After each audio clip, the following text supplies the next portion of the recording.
Now, in all of this, there was this one innate desire to solve for India. The idea was that I would want to, at some point in time, build something that helps many people. He said, we might not understand today what it will evolve into, but worth building for India. What kept us going was this belief that if we'll keep on doing our karma, things will be fine. When I was working with Samsung, was the first time when I understood what India in numbers looks like. I was part of this team which was supposed to launch Chat on Messenger for India market. And Chat on was a Korean product which they wanted to launch in India as a WhatsApp competitor. And as part of the work that we did there, I was able to understand India in numbers. The key question for me was that, hey, I would want to continue building. And devotion was one of the categories that I was fiddling with, primarily because I thought this is one behavior that has largely stayed offline and it should be built. Welcome to the Statesman Talk. I'm your host, Anna Chaudhary. We have a very special guest with us here today. He's the founder of Trell and AppsforBharat, as well as his newest venture, which is the Sri Mandir app. Prashant Sachan, welcome to the Statesman Talk. We are happy to have you here today. Thank you. I'd like to know a little about, I believe you're an alumni from IIT Bombay. Yeah. And what led you into this entire devotion / technology space? Sure. I think one, it has a lot to do with my own background, but I would say why not? We are an amazing nation. If you see right in the last 10 years, our country has leapfrogged. I think every key human behavior has moved online. You think of food, you think of certain app. You Absolutely. think of grocery, you think of certain app. Commerce penetration is crazy. You think of wallet, people are not carrying cash. At least I can tell about Bangalore. True. Same. Delhi as well. Yeah. So we believe that devotion and spirituality are very, very important needs for an average Indian. Be it this person is living in India or this person is living elsewhere. It's a very important need. But when you think of this particular need, can you think of a platform that serves it very, very well? The answer is no. And that void has to be solved by someone. And culturally, mission-wise, our team, we thought, is very well positioned to solve for it. And that's when in 2020, towards the end, we decided to take on this particular journey where we wanted to solve for all the needs of this particular user when it comes to devotion. Be it needs around information, be it needs around services, we had to build it. Now the journey has been quite interesting, but to the question, why devotion? I feel it's an important need and has to be served, and hence we took the plunge. Okay, interesting. Yeah, we are, as Indians, we are definitely a devotional bunch. So it's interesting actually, if one looks at it, then yes, it is a default that one would think of. It's surprising it hasn't happened in the past. What do you think has been the sort of pushing factor that made you sort of enter this arena? Okay, so I'll take you to a bit of my background. So we essentially come from a family of farmers. Okay. My dad was amongst 6 brothers, and he comes from this village near Kanpur. 5 of his brothers still continue farming and cattle rearing. He was the odd one out. Okay. So he said, I would want to do technical education. He did his ITI in electrical, took up a job in HAL. This is 1986. Wow, okay. I was born in 88. But the backstory is that in 1987, because of a vaccine reaction, my dad lost 95% of his eyesight. I'm sorry to hear that. Yeah. And now what happened was, thankful to the government of India that he was allowed to retain his job. But that incident affected our family in a big way. Of course. It led to a lot of financial troubles, because if he would have been fine, he would have progressed in his career quite a lot. But because of this setback, he did not. What kept us going was this belief that if we'll keep on doing our karma, things will be fine. I understood that my family is essentially a representation of what larger India looks like. Yes. Lack of resources, lack of infra. But kept going. And the country is largely doing okay. With And faith fueling us. Yes, yes, I feel right. And you know, I don't see this as, I think it's a cultural fabric that kept us together. Indeed, yeah. And it is an essential part of An average Indian's yeah. day, yeah. It's an important part of life, right? Now, in all of this, there was one, I don't know how, but there was this one innate desire to solve for India. And I'm not able to trace back the origin of this desire. But the idea was that I would want to, at some point in time, build something that helps many people. Maybe this is the origin of this. Again, I'm said, right, I'm not able to identify when it started, but the idea was to build something which has this mass impact, population scale impact. Now, when I was working with Samsung, was the first time when I understood what India in numbers looks like. I'll explain what I did there. I was part of this team which was supposed to launch this chat-on messenger for India market. And chat-on was a Korean product which they wanted to launch in India as a WhatsApp competitor. Yeah. And as part of the work that we did there, I was able to understand India in numbers.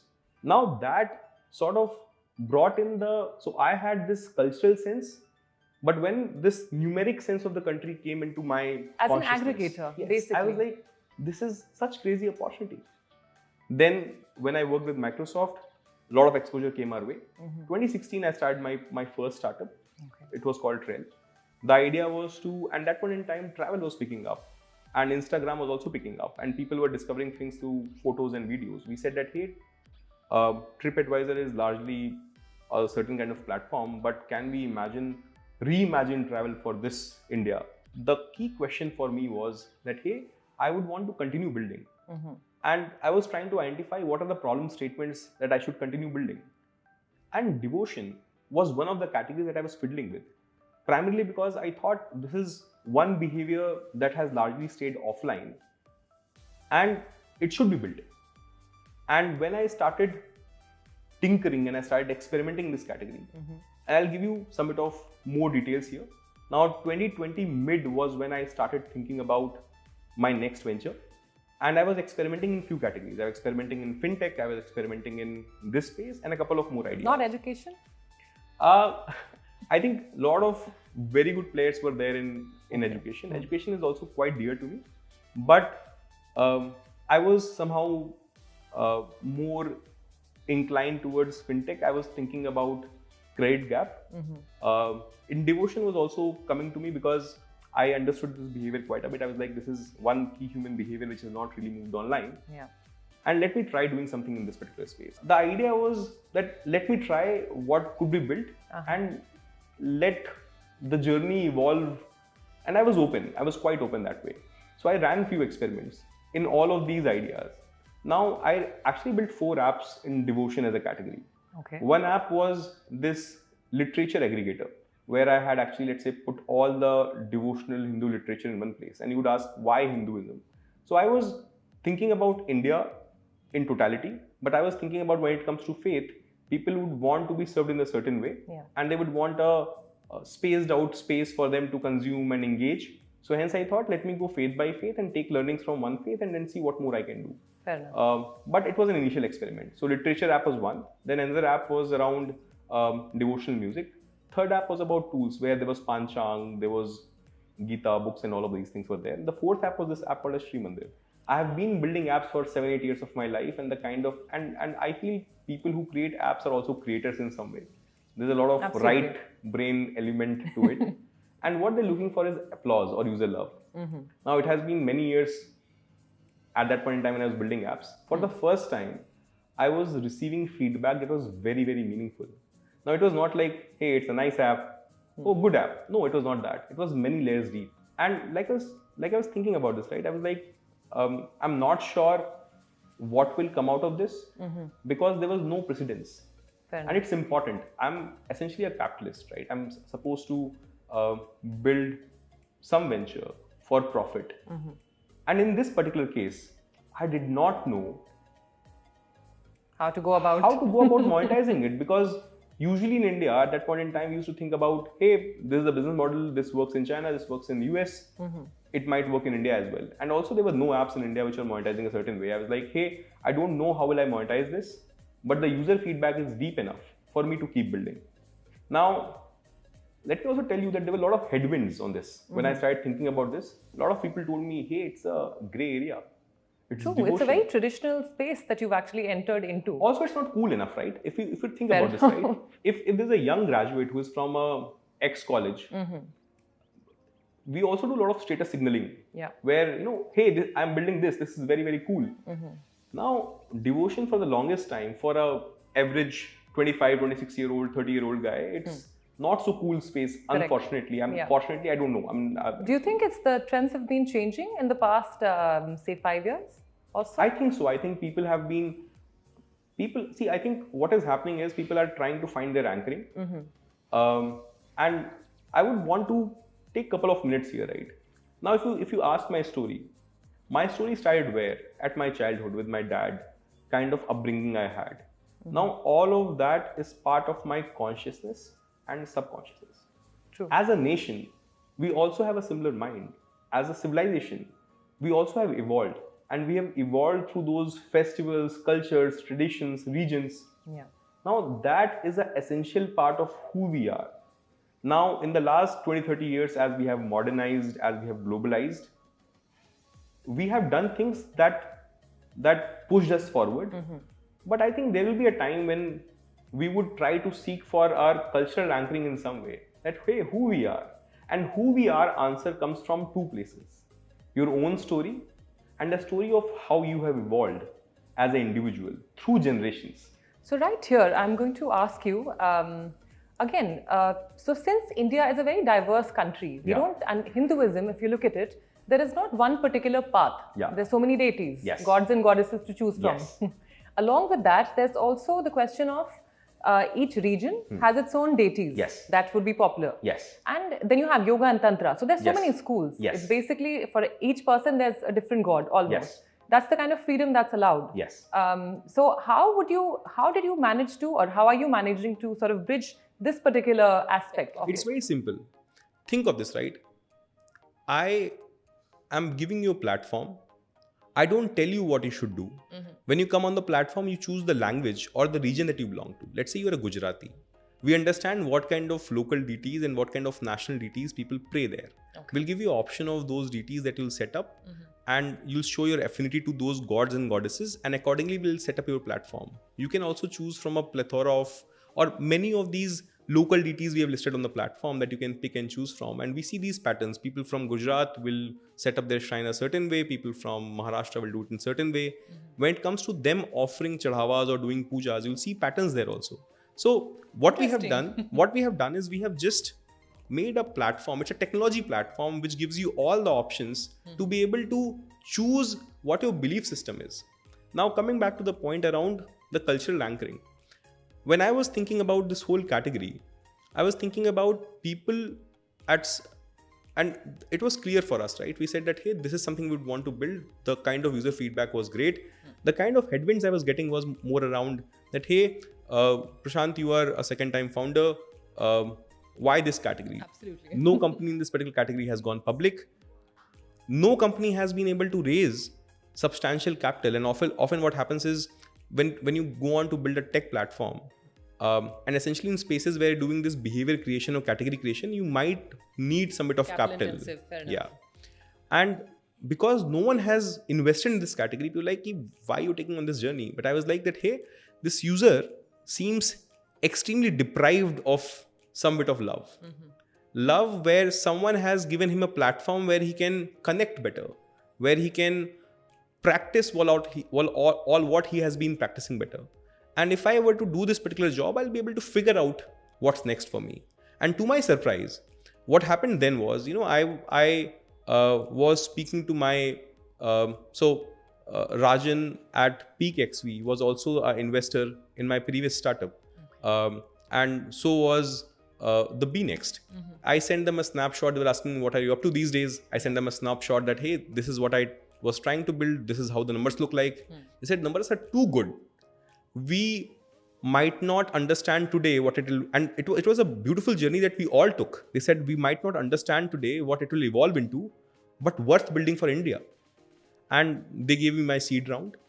Lot of believers came our way. Now, other question that came our way was that will good techies come and build a then not so cool category and not so cool platform? Fair enough. And to my surprise, the kind of team we have built, these people could go tomorrow and work for a Meta, Google, anywhere. And these people are doing it for impact. These people are doing it for many, many reasons. They believe that this should be built for maybe their family members, for themselves. People have varied reasons of coming and building this particular platform. So I have a question. Do you actually, does the team, do your members actually go and visit these places? Is there any such setup? Yes. That you actually know what's happening, how the entire functioning is coming along?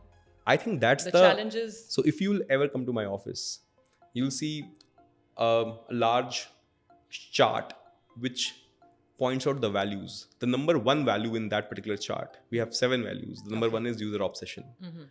From the very beginning, we would have not come here had we not heard our users. I think that's the most important part that this foundation is built on. We are true to our users. We are true to their needs. The third part is we don't judge their needs.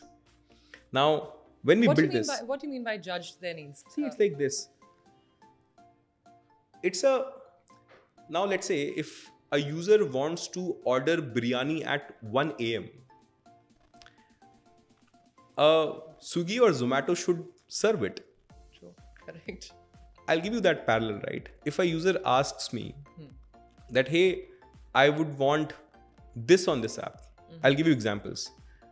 One of the monetization line that we are building is called Chadhawa. Okay. A user came our way and she said that, hey, I went to this Mansa Devi Mandir in Haridwar 5 years back.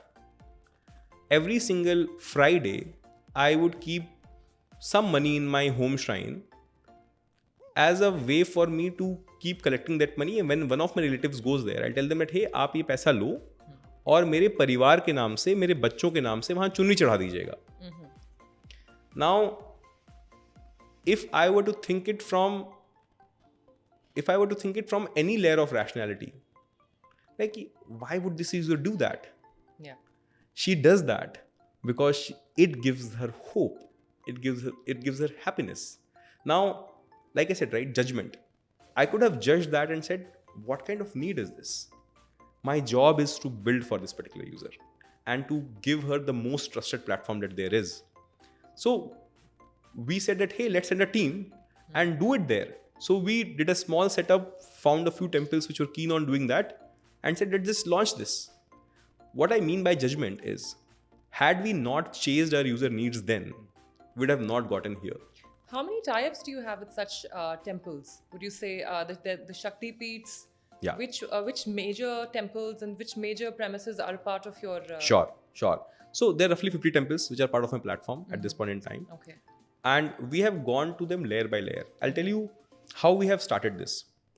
Now, I'll give you a bit more background on what the app is. When you open Sri Mandir app, you'll see this digital shrine where you can see lot of gods and goddesses that you can change depending on your preferences. For example, in some families, a certain form factor of Lord Hanuman is worshipped. In some, there's a certain other form factor. Yeah. Now, we give you all of that capability to set it up. Okay. Now, on top of it, we'll give you access to devotional music, all the literature, lot of tools like Panchang, and many of these tools is what we give. Do you have various languages that the basically the texts are available in? Yes. And it is yoga and tantra both? Or?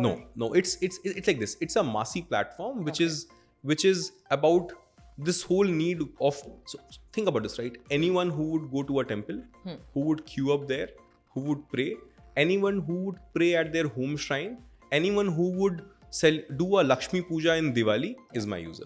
Okay. And what we have done is we have picked these simplistic patterns of how people pray and brought it online. So we have given them all the information that there is on the app and for free. Okay. Now there are 2 services. And those two services is, one is puja and one is chadhawa. I was telling about chadhawa. Chadhawa is a way where we bring in access to people. Now, access to what? So let's say today is Monday. I would, at my home, I would offer something to the idol of Lord Shiva. But if I were to tell you that you can do this at Omkareshwar or Trimbakeshwar, would you like that? 100%. I'm actually a user.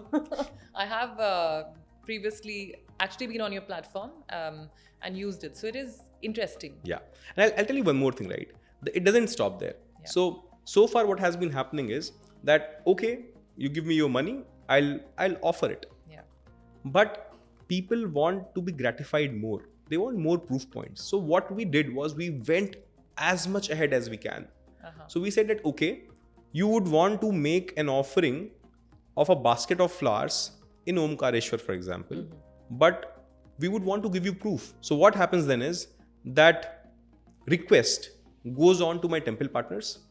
They would go there, buy that basket of flowers, take your name, bless you, record a video, go to temple, offer it, and send the video back to you. Now think about this. Think about the impact and the happiness that you're creating for this particular user.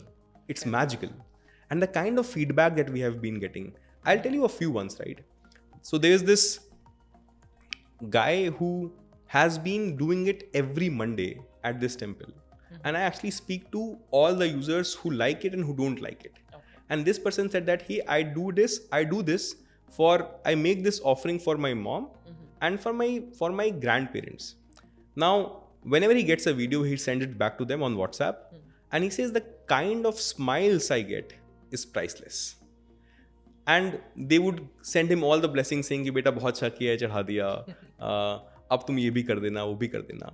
Now, what we realized is whatever we have built means a lot to people. The other service, and there are roughly 50 temples where we are enabling it right now. I'll give you one more example.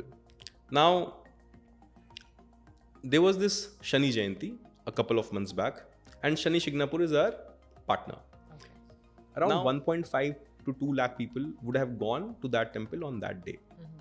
Now that's the max it could serve because of space constraints and management constraints and so on. Now 15% more people. What does that mean? So roughly 25,000 people were able to access Shani Shignapur Mandir on Shani Jayanti through us. Now that's meaningful for the user, for the temple as well.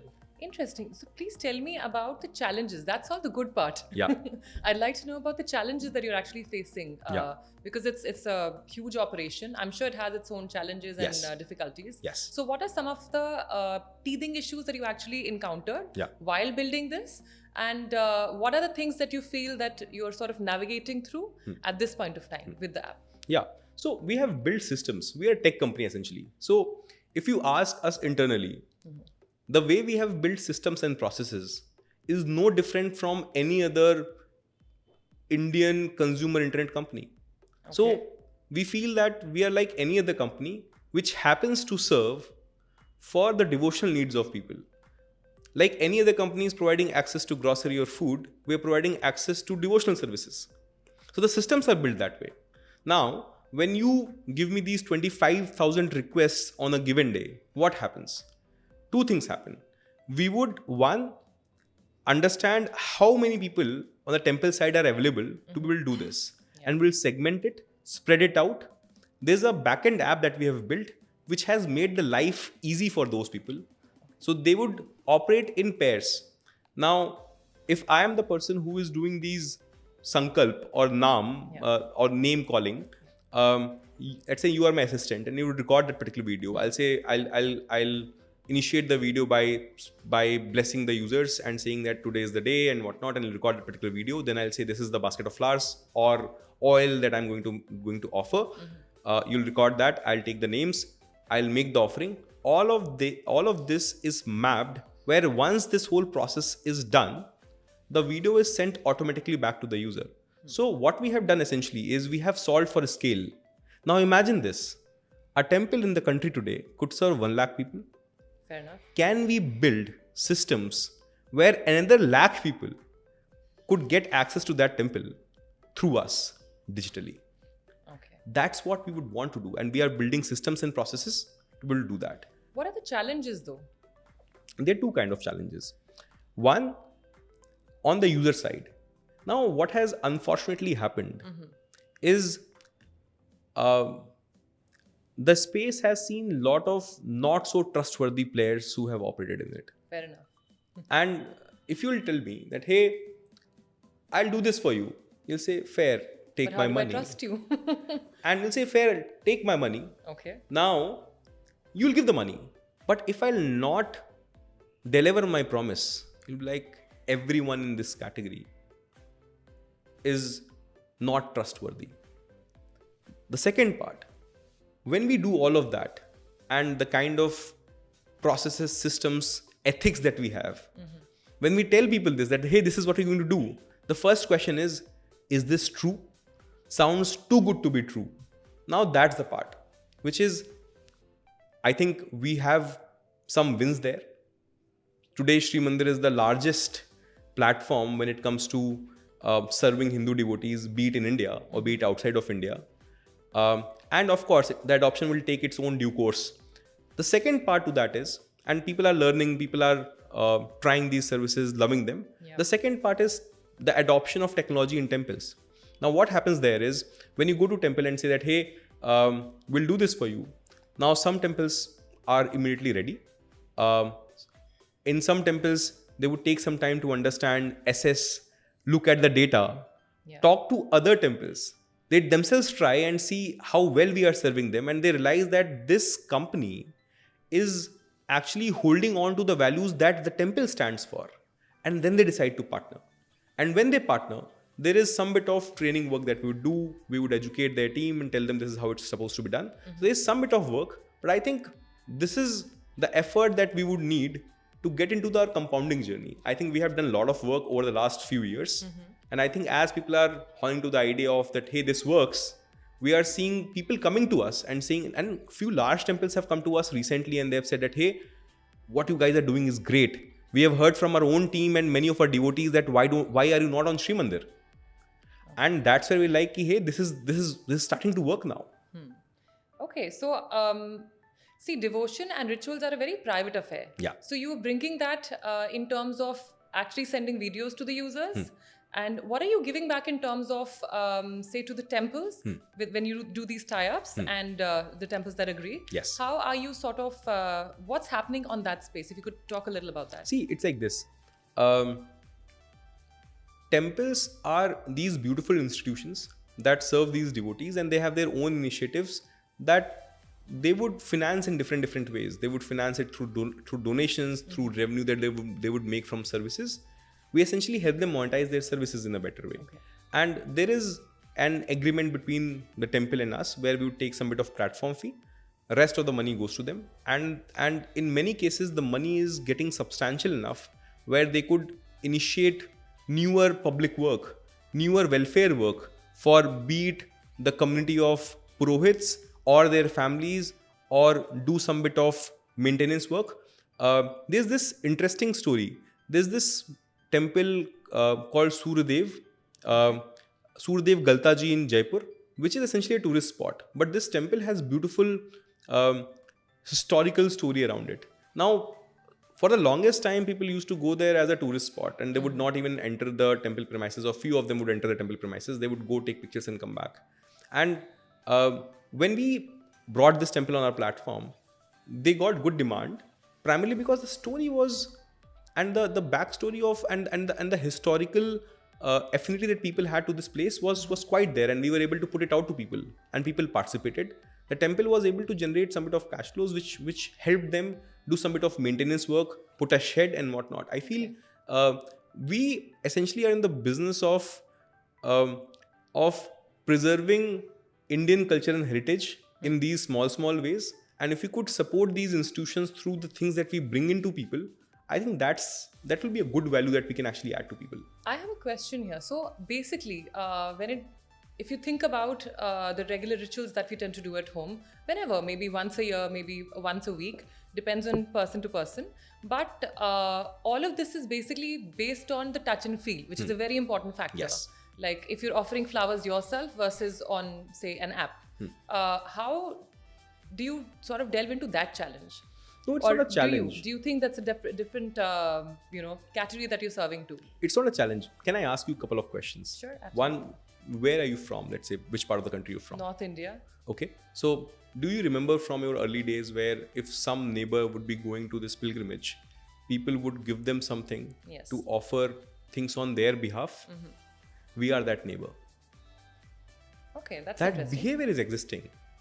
They would conduct some of these rituals, pujas, offerings through people. What we are doing is adding more layers to it, adding more layers of trust. There's trust in the form of video, there's a trust in form of temple partnerships, there's trust in form of the trust members coming our way and saying that, hey, this is a true partner. So we are actually trying to empower you to do things that you used to do with your relatives or neighbors and say that, hey, आप वैष्णो देवी जा रहे हैं, आप हरिद्वार जा रहे हैं, आप बनारस जा रहे हैं, तो आप ये चीज़ कर लीजिएगा. Okay. But is there, in terms of just the factor of like maybe the flowers are offered and you actually get something back? So if I were to go to say Siddhi Vinayak, I'll offer my prasad, I'll offer everything that I have to. The rituals will be performed. You're handling that. But how about the prasad that I'm given back, that I take back to my family? As you said, the neighbor who does the ritual on your behalf and sends back, whatever there is.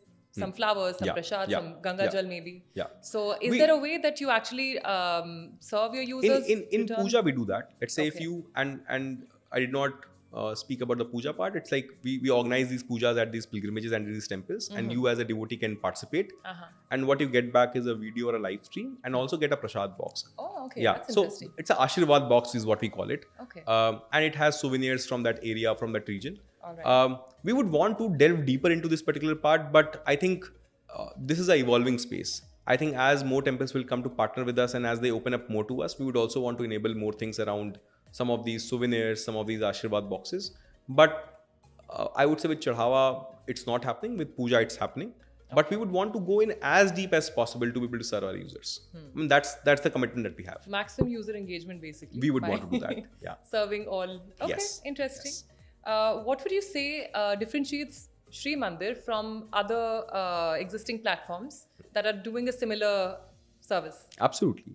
See, honestly, if this space were to be built or this platform were to be built, it should ideally have been built 10-15 years back. Okay. With the rise of internet and with the rise of phones, there is a reason why this is not there yet. There's not an app like this in every single phone. Honestly, I feel if more people try to solve for this particular space is good. I would really want all of them to be standing strong by the values and everything else. I honestly, if you ask me, I don't care much about who else is doing what. I feel that there are certain values that we have to abide by, and we take that particular responsibility really, really well. And I feel if we keep serving our users, if we keep serving their needs, if we keep doing that repeatedly and improve ourselves, there's a long way. There's a long way. And there's space for, there's so much people want. And I think there's space for a lot of people to do this. Do you think there are any special features that are in the pipeline right now which you'd like to tell us about a little? Yes. Couple of things is what we are working on. Okay. One, we are in the process of launching our devotional tourism vertical. Okay. We feel that space is slightly broken. When I say broken, I feel that when you travel with parents, when you travel with kids, it's slightly anxious affair. Because if you were to do certain arrangements, certain special rituals, you might not have access to a standard space where you can get all of those things done. As we partner deeply with these temples, they are actually coming to us and saying that, hey, can you help us do this, this and this? And the people who come here would want to get served in a certain way. Let's create that ecosystem. So we are co-creating that ecosystem with some of these temples, where tomorrow if you were to do a certain visit to a certain pilgrimage, will make it a 11-star experience for you. Okay, that's interesting. Yeah. What would you say are some user trends that you've been spotting that you're maybe not expecting, but you've sort of tumbled into? Absolutely. Couple of things. When I started this, I thought my bias was that also, what's your average user? I'll explain both of that. When we started, right, we thought that this is going to be a very tier 3, tier 4 town phenomena. That's what one would think of. Yeah, you'll think of it that way. But I was crazily surprised. 20% of my users who avail these services are under the age of 25. Wow. Okay, that's super surprising. It's surprising, right? But let me tell you who these users are. You would know them. People who are preparing for jobs, exams, have parents, living with parents.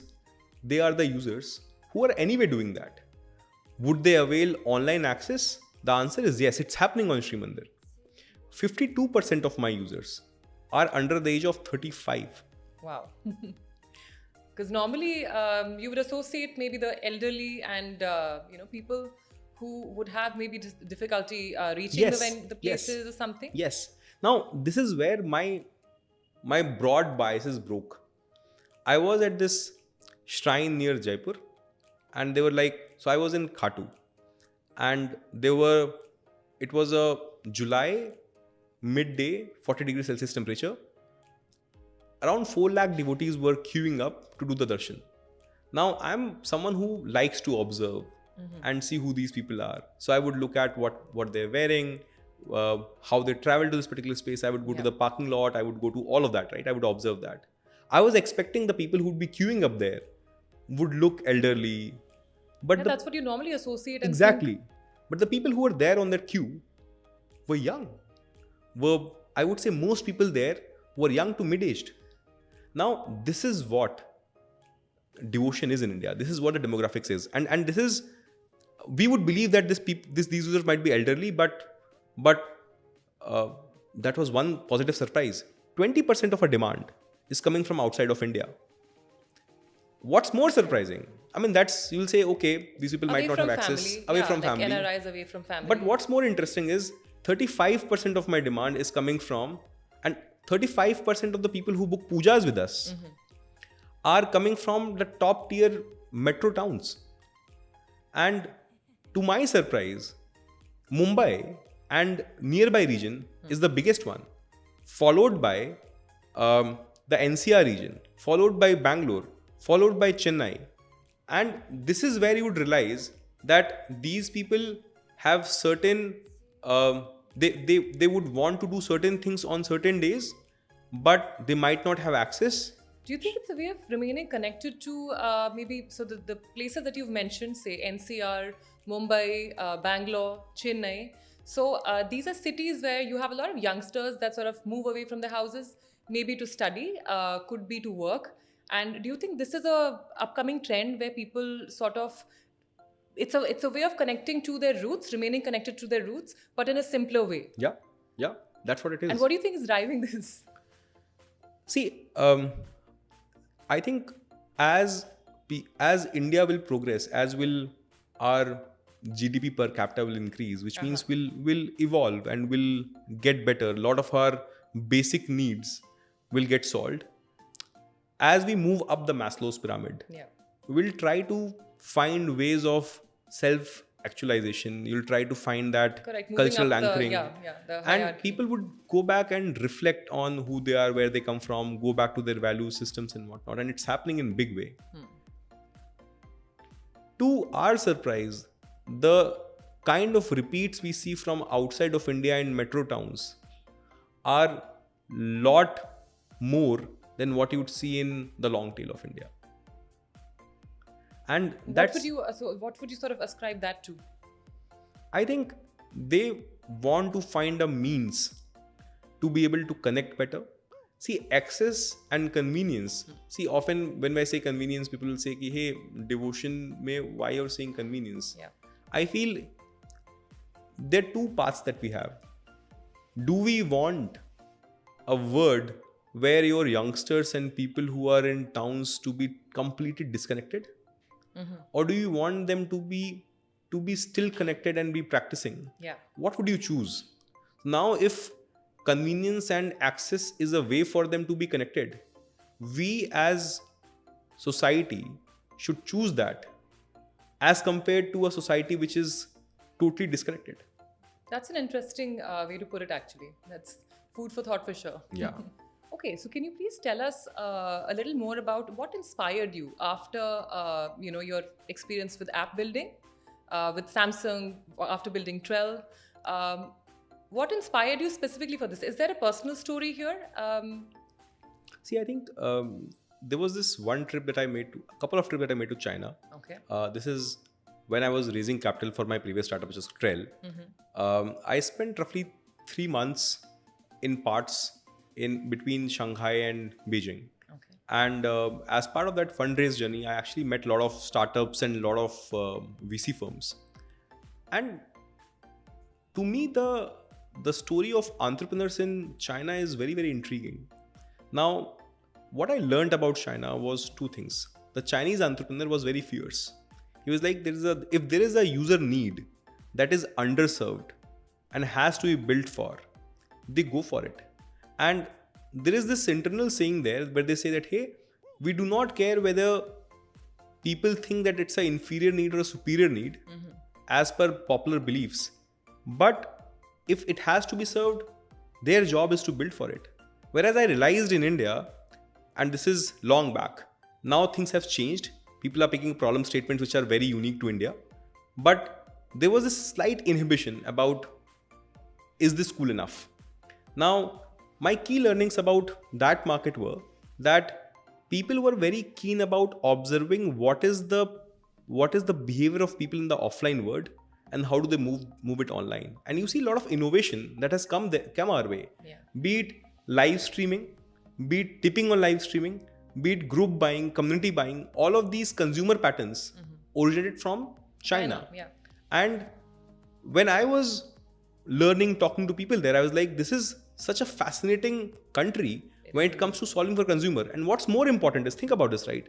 There's something that they understand about the consumer where a Chinese entrepreneur and Chinese developers who don't understand English, who don't understand our language, go on to build apps that would go and find adoption in Southeast Asia, India, US, and so on. So there was so much for us to learn. They're doing something right for sure. Yes. Do you think it's the infrastructure that's actually something that supported them to, and that's where we're heading now? I think it's years of learning that got stacked up together. So they started experimenting long back on consumer and had their own fair share of failures and learnings. Fair. I think every ecosystem needs that. Yeah. I think today we as a nation have evolved where we have our own fair share of learnings from failures and successes. And an Indian entrepreneur understands today that, hey, if I were to build an app, what all things should I keenly observe? If I'm building an app, how should I benchmark my usage? Is it a daily frequency product or a weekly frequency product? Yeah. What kind of metric should I track? All of those things have become common knowledge. And I think this is when a lot of good stuff has started happening. People are understanding how should I think about a certain behavior when it comes to online and what kind of things are important then. And you see a lot of magical stuff happening because that combined knowledge is there today. Okay, interesting. So what are if we look at it this way, what are some interesting essential things that you as an app builder would actually be looking at? Okay. Before you, like, these things must be ticking the mark. Yeah. What would some of those So be? I'll quickly go back to the journey of when we started building this. When we looked at the key behaviors, we said that what are the offline behaviors? And if you were to move it online, how should they move online? Yeah. So the way we started looking at it is that if it is a panchang, now panchang offline frequency for a mother in a household is daily. But for a father would be during festivals, for example, Yeah. or kids, it will not be seeing adoption.